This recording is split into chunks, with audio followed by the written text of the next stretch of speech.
Oke, halo semuanya, kenalkan nama aku Ricky Medi Chandra dan di video kali ini aku pengen bagi-bagiin pengalaman aku kemarin ikut SIMAK UI dan juga tes kefarmasian untuk masuk Apoteker Universitas Indonesia. Tonton sampai habis, oke?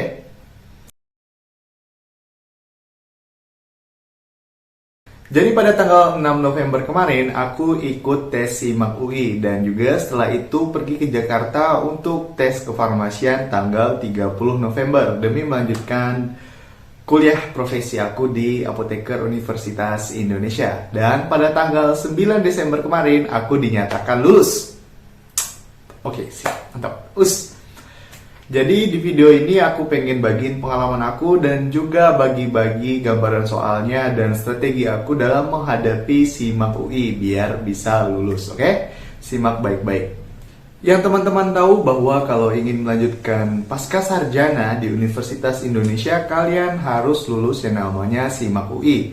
Kemudian terkait tes lanjutannya itu tergantung dengan prodi masing-masing. Kebetulan tahun ini, di akhir tahun ini, program studi apoteker itu ke syarat masuknya ditambahin tes kefarmasian. Padahal di periode-periode sebelumnya itu nggak ada tesnya. Jadi silakan kalian bisa cek untuk syaratnya setelah kalian lulus SIMAK UI apakah ada tes lanjutannya atau enggak. Cek aja di penerimaan UI, oke? Sip, mantap. Jadi untuk gambaran soalnya sendiri, untuk SIMAK itu dia terbagi menjadi dua, yaitu ada TPA dan TOEFL-nya. Dan untuk TPA-nya sendiri ini terbagi jadi 90 soal dalam waktu 120 menit. Dan 90 soal ini dibagi menjadi 3 sesi, yaitu yang pertama itu adalah verbal, yang kedua itu kuantitatif, dan yang ketiga logika. Dan untuk waktunya sendiri itu dibagi 40 soal untuk sesi verbal, itu waktunya adalah sekitar 30 menit. Kemudian untuk 35 soal kuantitatif waktunya 50 menit dan juga untuk tes logika sebanyak 25 soal waktunya 30 menit. Dan untuk gambaran soalnya sendiri nggak beda jauh dengan soal TPA yang ada di luar sana. Kalau misalkan kalian pernah tes di TPA Bappenas, ya kalian bisa belajar dari soal-soal itu. Dan juga kalau misalkan kalian cuma punya bukunya aja, nggak pernah soal tes Bappenas, itu aku rasa juga udah cukup. Karena memang soalnya mirip-mirip. Tapi ada rumor yang mengatakan bahwa TPA SIMAK UI itu lebih sulit daripada TPA-nya Bappenas. Kira-kira benar atau enggak? Menurut aku sih ya, karena aku udah cobain dua-duanya, menurut itu benar sekali teman-teman. Menurut aku TPA-nya SIMAK UI itu lebih sulit daripada TPA-nya Bappenas, terutama di bagian verbal sama kuantitatif. Nah, untuk bagian logikanya itu sama aja, aman, sip, mantap. Tapi yang kuantitatif ini ya Allah luar biasa sekali. Dan juga untuk bagian verbalnya itu kalian kayak belajar bahasa asing, kosakatanya itu kayak nggak pernah didengar. Bahkan kalian nggak kepikiran kalau suatu barang itu ada bahasanya atau ada namanya kayak gitulah. Oke. Dan untuk sistem penilaiannya sendiri untuk TPA-nya ini ada seperti mirip-mirip SBMPTN. Kalau misalnya kalian jawab benar itu ada poinnya plus 4. Kalau misalkan salah itu dapat minus 1. Dan kalau misalkan nggak kalian jawab itu nilainya 0. Jadi kalian harus benar-benar belajar dan usahakan jangan sampai nebak, apalagi nebak-nebak kancing baju. Kalau misalkan kalian nebak-nebak masih ada teorinya mungkin masih oke. Tapi kalau misalkan benar-benar nebak asal, mending nggak usah sama sekali.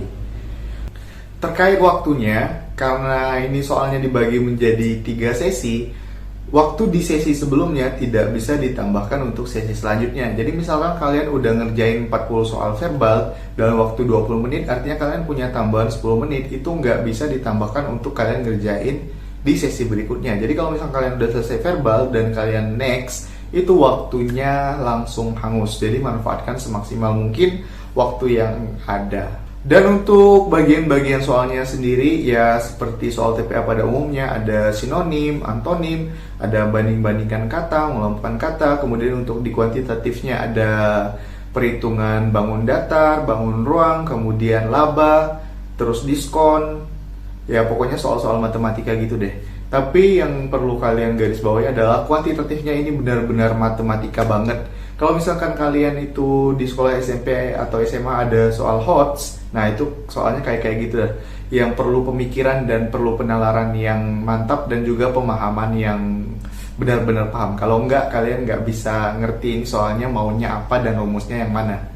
Oke, jadi kalian untuk di kuantitatif, kalau misalkan kalian lemah di kuantitatif harus belajar ekstra. Tapi buat kalian yang punya otak-otak kayak Jerome Pauline, ya udah kalian libas aja semuanya. Dan kalau misalkan kalian itu kenal dengan Jerome Pauline, mending kalian minta ajarin sama Jerome Pauline, oke?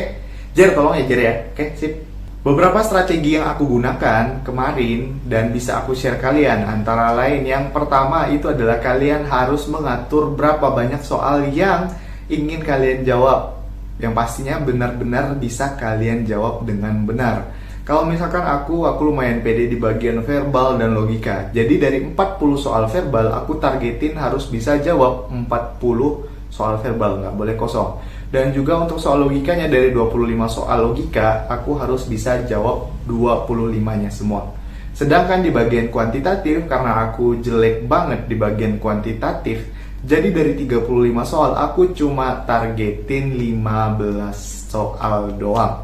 Jadi kalau ditotalkan dari 90 soal TPA, aku cuma targetin bisa jawab 70, alias 77%-nya aja. Kalau misalnya di kuliah kemarin nggak dapat nilai A, nggak sampai nilai A. Walaupun menurut aku ini nilainya nggak tinggi-tinggi amat, tapi udah cukup lah ya, 77%. Dan itu pun kalau benar semua. Artinya nilai aku pastinya lebih rendah daripada itu. Tapi masih bisa lolos kok, aman. Tips nomor 2 bagi aku yang penting itu adalah kalian harus peka terhadap waktu, biar kalian nggak panikan. Kalaupun misalnya di layar handphone atau di layar laptop kalian itu ada hitung mundurnya, kalian juga harus tahu apakah kalian ngerjakan soal ini udah terlalu lama atau belum, atau soal ini masih bisa dikerjakan dalam waktu sekian. Nah, hal ini penting bagi kalian untuk memutuskan apakah soal ini harus tetap dikerjakan atau mending pindah ke soal yang lain. Untuk informasi kalian, di soal verbal itu adalah 40 soal dalam waktu 30 menit. Artinya satu soal bisa kalian kerjakan maksimal 45 detik. Ketika udah lewat, maka langsung ganti ke soal yang lain. 35 soal kuantitatif dalam waktu 50 menit. Artinya satu soal itu 1 menit 25 detik. Dan juga untuk 25 soal logika dalam waktu 40 menit. Artinya satu soal kalian maksimal kerjakan dalam waktu 1 menit 36 detik. Jadi kalau misalkan lewat dari waktu-waktu tersebut, mending kalian pindah aja. Atau mungkin kalian bisa yakin soal yang lainnya bisa di bawah itu, dan kalian bisa kerjakan soal yang lebih sulit dengan waktu yang lebih lama, silahkan aja. Bebas-bebas aja strateginya, se-fleksibel dan senyaman kalian, oke? Berhubung target aku di soal kuantitatif itu cuma 15 soal, jadi yang tadinya satu soal itu cuma ada waktu 1 menit lebih, karena target aku cuma 15, jadi dalam satu soal aku bisa dapat waktu sekitar 3 menit 25 detik atau 20 detik gitu deh. Lanjut, ketika kalian udah bisa nentuin target kalian untuk ngerjain berapa soal, selanjutnya adalah kalian menentukan waktu dan kemudian sering-sering latihan terhadap target kalian dan juga menggunakan stopwatch. Jadi kalian bisa melihat apakah target kalian udah ideal apa belum, apakah waktu yang kalian alokasikan itu sudah cukup atau belum. Dan juga latihan ini akan membuat kalian tidak gampang stres dan tidak gampang panik ketika kalian benar-benar ujian yang dikejar waktu. Dan juga ini dapat membantu kalian memanajemen seandainya kalian misalnya ketemu soal yang sulit harus bagaimana, apakah harus langsung di skip, atau misalkan ketika kalian ngelihat satu soal, soalnya mudah tapi harus dikerjain dalam waktu yang lama. Intinya adalah membiasakan diri kalian ngerjain soal yang sulit dan banyak dalam waktu yang terbatas, oke? Tips ataupun strategi yang nomor 4 itu adalah kalian harus belajar, menemukan metode belajar yang cocok untuk kalian. Kalau misalkan waktu tesnya masih lama, silakan kalian cari cara untuk belajar yang enak bagi kalian. Kalau misalkan untuk aku sendiri, yang kemarin aku praktekin adalah ketika 1 minggu sekali aku ngerjain soal 1 paket full verbal, kuantitatif, dan logika dengan waktu terbatas menggunakan stopwatch. Tapi di hari-hari lainnya aku belajar cuma yang pengen aku pelajari aja. Misal, dalam satu hari aku pengen belajarnya verbal aja. Jadi dari pagi sampai sore ataupun kapanpun itu jatah aku belajar, aku cuma belajar verbal aja sampai aku ngerasa puas. Kemudian di hari yang lain, di besoknya, ketika aku ingat misalkan di kuantitatif aku ada kurang paham sesuatu, jadi hari itu akan aku fokuskan untuk belajar tentang kuantitatif. Baru di akhir minggunya kerjain soal satu paket lengkap dengan stopwatch. Dan kalian bisa melihat hasil belajar kalian, apakah ada sesi yang nilainya harus dinaikkan, atau mungkin kalian bisa menemukan kekuatan kalian alias kelebihan kalian dalam satu sesi dengan cara seperti itu. Tips nomor 5, seperti yang aku sebutkan tadi, kalian bisa menemukan kelemahan dan kekuatan kalian. Misalkan kalian punya kelemahan di kuantitatif kayak aku, maka belajarnya cukup kuantitatif itu cukup sampai masuk standar aja lah. Target paling tinggi mungkin sampai separuh soal aja kalau aku kayak gitu.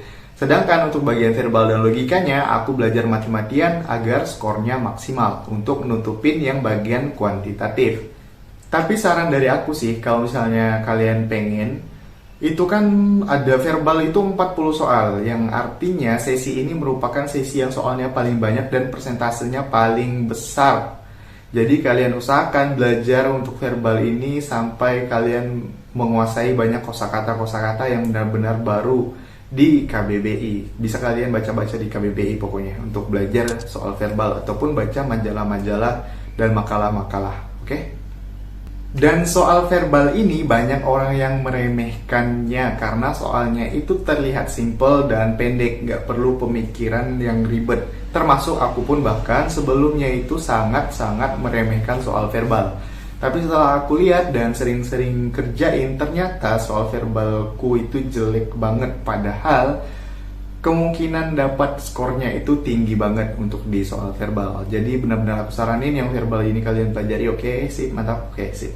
Kemudian tips yang keenam dari aku adalah ketika waktu tesnya udah dekat, kalian harus benar-benar istirahat. Minimal 1 hari sebelum tes itu benar-benar istirahat. Kalian nggak ngapa-ngapain dan nggak belajar. Kebanyakan orang itu semakin dekat waktu tesnya, maka mereka itu akan stres dan panikan. Mereka buka-buka buku lagi dan malah belajar membebani otaknya capek, besoknya bangun ngeblank kayak gitu. Jadi aku lebih suka untuk 1 hari sebelum tes itu refreshing, entah itu jalan-jalan atau makan makanan favorit kalian, atau mungkin kalau misalnya aku olahraga karena memang hobi olahraga. Dan yang wajib itu bagi aku adalah mesan makanan, entah itu nasi goreng ataupun sate, pokoknya apapun yang pengen aku makan pada saat itu akan aku pesan dalam porsi yang banyak. Lumayan hobi makan sih, hobi makan dan juga hobi olahraga, jadi imbangkan. Oke, pas aman. Pastikan juga kalian itu istirahat dengan cukup agar tubuh kalian tidak terserang penyakit. Selain kelelahan mental, kelelahan fisik juga dapat mempengaruhi performa kalian dalam mengerjakan ujian SIMAK. Kita lanjut ke bagian soal TOEFL-nya. Untuk TOEFL-nya itu mirip-mirip aja sih sama TOEFL yang ada, atau mungkin teman-teman pernah ngerjakan TOEFL yang lainnya, ya mirip-mirip kayak gitulah. Isinya ada incomplete sentence, ada incorrect sentence, sama reading. Jadi kalau misalnya TOEFL ini soalnya ada 100 soal. 15 soal itu fill the blank kalau incomplete sentence, kemudian 25-nya itu ada incorrect sentence yang ABC milih. Misalnya kata ini digarisbawahi, kata ini digarisbawahi, yang mana yang salah. Dan dibagi menjadi 2 sesi. Sesi yang pertama itu adalah incorrect sama incomplete, itu selama berapa menit ya? Selama 30 menit. Artinya kalian punya waktu satu soal itu 45 detik kerjain. Dan kemudian untuk sisanya dari 100 itu 60-nya soal reading alias bacaan. 60 soal reading, bayangin. Dan sisa waktunya adalah 60 menit, artinya satu soal kalian harus bisa kerjain dalam 1 menit. Dan readingnya ini yang membedakan dengan TOEFL yang lain, karena readingnya itu tentang suatu yang ilmiah-ilmiah, banyak yang ilmiah benar-benar kayak misalnya penelitian-penelitian gitu, tentang ngebahas tentang penelitian. Jadi kalian usahain Kalau misalnya kalian jarang baca yang penelitian ilmiah dalam bahasa Inggris, coba deh kalian mulai dari sekarang belajar untuk baca-baca makalah atau apapun itu karya tulis ilmiah dalam bahasa Inggris. Bacaannya aku jamin bakal panjang banget dan banyak kosakata ilmiah alias kosakata sainsnya. Jadi benar-benar harus dibiasain dan juga jangan sampai mata kalian jereng karena ngelihat soalnya. Serius, mata aku juga hampir kabur dan hampir juling gara-gara ngebaca soalnya panjang-panjang. Bayangin, 60 soal reading. Anggap aja misalnya ada satu bacaan itu ada 5 soal. Dan kalau misalnya 60 kita bagi 5 ada 11. Ada 11 teks penelitian yang harus kalian baca dan harus kalian pahami.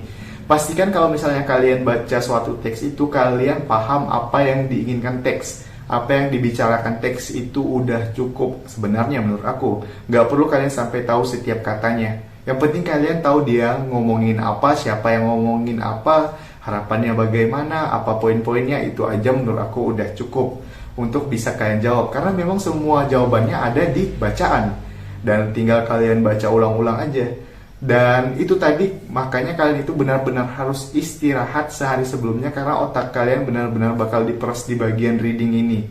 Kalau misalnya menurut aku sih ya, di bagian bahasa Inggris ini, di readingnya ini bakal nguras pikiran banget dan bakal nguras tenaga banget. Dan terakhir dan juga merupakan bagian yang paling penting adalah berdoa dan minta dukungan dari keluarga biar kalian selalu semangat dan tambah termotivasi untuk bisa lulus SIMAK UI pasca sarjana, oke?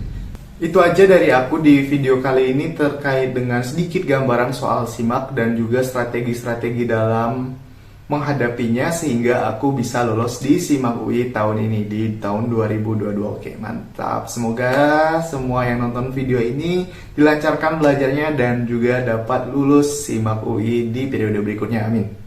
Terima kasih sekali lagi buat semua yang udah nonton video ini. Semoga dapat diambil manfaatnya. Kalau misalkan kalian suka video ini, jangan lupa kasih like-nya, kasih komentar kalian, dan juga kalian bagikan ke teman-teman kalian. Dan juga jangan lupa subscribe untuk lihat video-video aku yang lain. Siapa tahu ada yang cocok dengan kalian, oke?